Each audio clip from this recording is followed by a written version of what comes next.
What is up, you guys? It is me again. So I'm going to tell you guys um a an eye-opening thing video. A lot of people don't realize this about God, but it makes a lot of sense when it's put into words. You just think about it, you just, as passing thought, God can do anything. Nothing's impossible for God. You just have that as a thought, and then it just goes away because we know that He's God and He's capable of everything. But when you really sit down to think about that, like, is there something that God cannot do? Is there really something that's impossible for God to do? Like, the scriptures mention that with God everything is possible, but there are still things that are impossible for God. And I'm going to explain them here. So, yes, there are, when we sit down and think, like, God is God, or when we have the passing thought that says is God is God, and there's nothing that God can't do. God is infinitely powerful, and His powers have no limit. That is true. It is true. God is infinitely powerful. There is no limitations to His power. However, there are a couple things that God cannot do, and that are impossible for God to do. And I'm going to mention them here. Number one is sin. God is infinitely holy. He hates sin. God cannot possibly commit any act of evil. Anything that God does, every single thing, action of God's, and thought or whatnot, is infinitely holy and perfect. God cannot do anything, anything whatsoever that's evil or imperfect. He cannot do anything whatsoever that's sinful or imperfect. He's not capable of committing sin. That's why Jesus on earth didn't commit any sin whatsoever, even when he was tempted to, because he was God in human flesh. And as such, he couldn't sin. It's not possible for God to sin, and he's the only one out of every single human being who's ever lived that lived a sinless life. Number two, God cannot go back on His word. He can't change His mind about the Bible. His words are eternal. His words are eternal. He can't go back on His words. He can't go back on His promises to us. When He says He'll do something, He'll do something. If He breaks a promise, that's a lie. The devil promises us stuff to do something, but then he goes back on his word. He breaks those promises. They're empty promises. They're promises of lies. They're fake promises that the devil uses. The devil gives to us. The devil says, okay, yeah, I promise that your loved one will live, but, and then they don't. And that the devil knows that you're in a very desperate spot when a loved one of yours is dying, and he tells you that he gives you false hope. Says hope that's saying to you, like, oh, they're gonna make it through. They're gonna make it through. They're gonna make it through. And then when they die, you're filled with rage and everything. That was the devil giving you that false hope.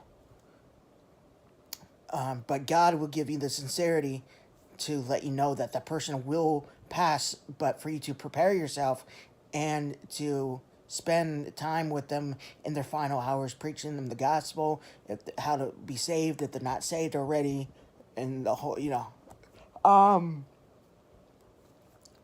God cannot get a person out of hell. Once a person is sentenced to hell, God cannot get a person out of hell.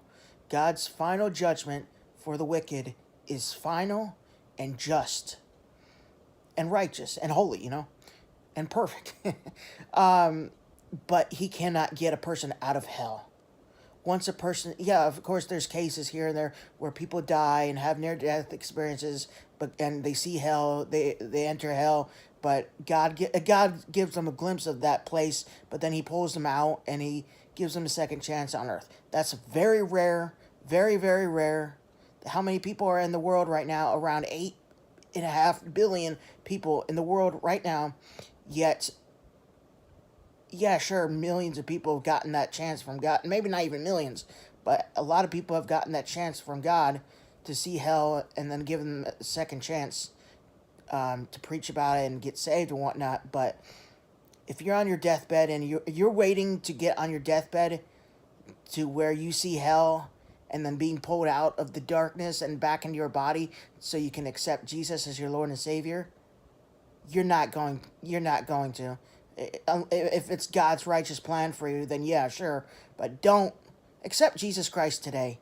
Don't wait until you're almost dead or whatnot and slip out of your body and have a near-death experience and then call upon Jesus, because that only happens to a very few people, So, I mean, you're messing around with eternity, the most horrific, painful place that you can ever even imagine. You're risking being there forever. Don't don't um don't get saved when you're literally dying. Get saved now, because you're at severe risk you're at severe risk of entering into hell for eternity when you're dying and get saved. So today's the day of salvation. We're not promised tomorrow. Do I know 100% that I'm going to make it through the night, or will I die in my sleep? I promise you right now 100% that I would be lying if I told you that 100% I'll be here tomorrow. I will promise you 99%, but not the full 100. I don't know for sure. I don't know for sure. I could die in my sleep. So you could die out of unknown circumstances. When it's your time, it's your time. You could just die. We're on a time limit. God is, of course, keeping track of that time until we die, but we don't know when that is. I could have another 3 years left to live. I could have another 20 years left to live. The rapture most likely is going to happen before 2028. So anywhere between now and then, I could die. I just don't know. Do I think I'm going to die by 2028? Of course not. Everybody thinks that, right? But then the next day, they're in hell, and they thought they had another 50 years left until they died, and that they could be saved in the next 30 years or whatnot. But they died unexpectedly. Of course, death will come at an hour you do not expect. So those are 3 things that God cannot do, and that is impossible for God to do. Yes, when you have the passing thought that God is God, he could do anything. Nothing is possible for God. His power is limitless. That makes sense. But when you really sit down and think about this stuff that I mentioned, you're just sitting down listening to this right now, it makes a lot of sense. Obviously, God can't sin. He's infinitely perfect. He's not evil in any way. He can't possibly, even if he wanted to, commit any act of evil whatsoever. Everything that God does, every action, thought, motive, whatever, is perfect, righteous, and holy and loving. He can't do anything that goes against his character. Infinitely holy, loving, righteous, just. So, hope you guys enjoy.